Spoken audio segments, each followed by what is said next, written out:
All right. So, at what point did 3 Story form? 3 Story been around from the jump. 3 Story, I used to always say I kept it in my back pocket, right? Okay. So my solo album that I was trying to sneak and do during the first Fully Loaded album, that was going to be on 3 Story. 3 Story was a more mature BRP.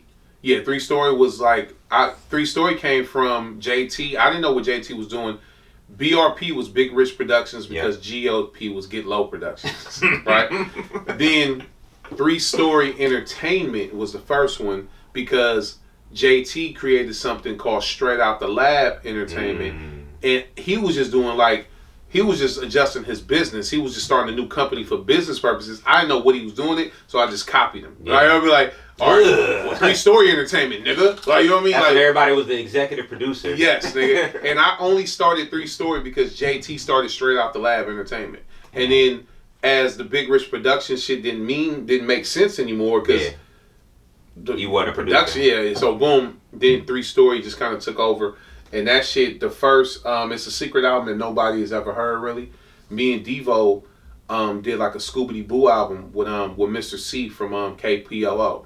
He cashed me and Devo out like $2,500 to do an album, and we called it 3 Story.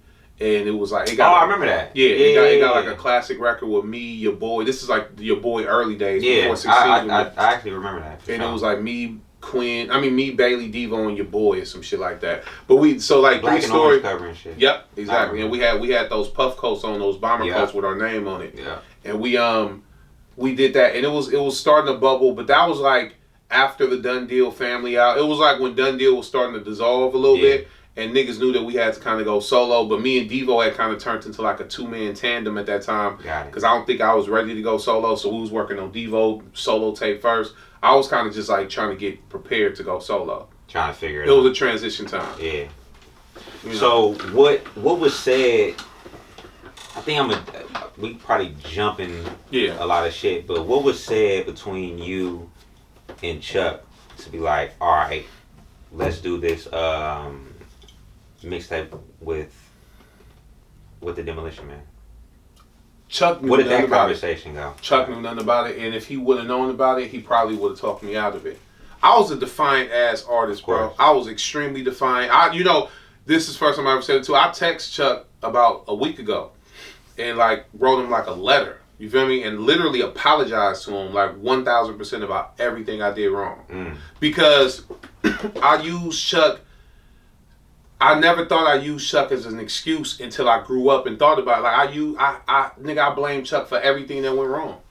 And in reality, if it wasn't for him, none of this shit would have happened. Yeah. You know what I'm trying to say? Like, none of this shit would have happened. Like, even if you don't like his business practices or you don't like him as a person, that nigga knew how to put shit together, bro. And we had no idea how to put this shit together. And I wanted him to know. I wanted him to get his flowers. So at that time, he come from the University of Fig, so 100%.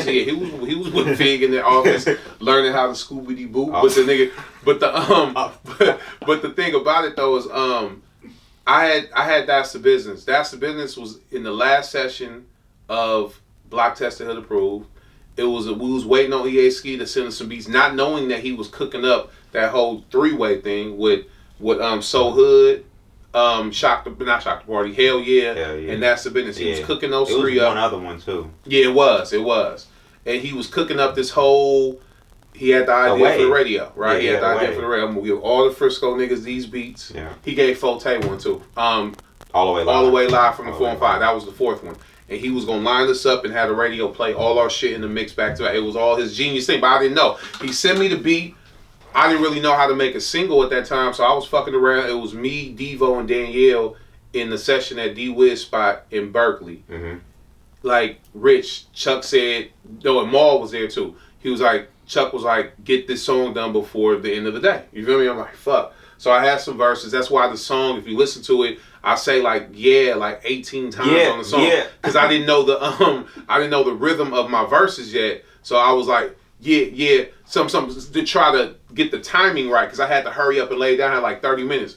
Laid that shit down, damn near freestyled the hook. I think the hook was like a piece of a verse, and I just turned it into a hook, and then Gave it, never listened to it again. They sent the raw files over the EASki. I remember they called me on three-way one morning. I don't know what it was, like 8 o'clock in the morning. Him and Chuck called me on three-way and said we might have one. I said, that weak shit? He was like, no, we got one. This nigga EASki was in the studio.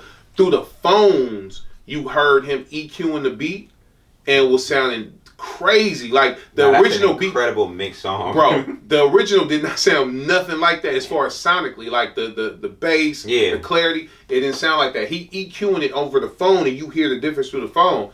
And I was like, all right, cool, we might have something. And like from the jump, as soon as he sent it back, we knew it was the one. The reason why I bring that up is that, nigga, my release date for that was March 18th, 2006, right?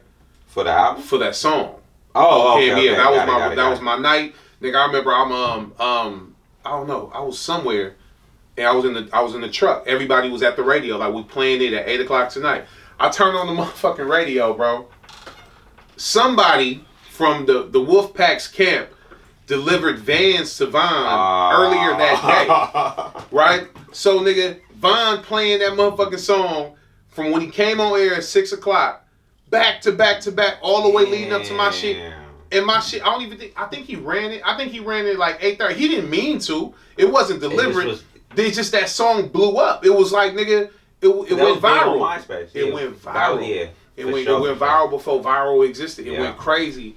And that's the business just kind of got lost in the fold. Yeah. So we were like, it was just like the energy wasn't there. So I knew off the bat, like, just on some shit like, hey, we gonna get hot. We gotta go get hot ourselves, and it's gonna make Von play it. So, me, Igor, Devo, Capo, all of them, we all, like, put our heads together and was like, let's go do this with Demolition Men. I think Igor made the call. He made the call. He set it up, and we went over to West Oakland, into their little house in West Oakland. J Stalin, little ass is up in there. He was just a fucking relentless ass dude, right? Yeah. And I met him at the a month before at the Tell Me When to Go video shoot, and he was on 40 line, like 40. Nigga, play my shit this Sunday on the EASki radio shit. Nigga, I was like, damn, he made 40 play that shit. Like 40 really played his song. So we got to exactly. So we got to build. We was in the studio like 5 or 6 sessions to like 4 or 5 o'clock in the morning, and he was doing I think it was early morning shift, and I was doing it was supposed to be Who the Fuck Is Big Rich Part 2 or something like that. It ended up being Block Tested Mixtape, because the name of the album at that time was gonna be Feel More Rich on College. I remember that. And they was just like, it's a regional name and this and that. That's why we just took Block Tested. But we did that, shot the documentary, did all that shit, and just kaboom. Like in the mixture of where we was coming from at that time, Demolition Men, and the movement that J Stalin was putting together at the beginning of Livewire, we all dropped around the same time. It all happened, and it just worked, bro. Like, it was like, the buzz was crazy. I remember that. And Von ended up hating me for that.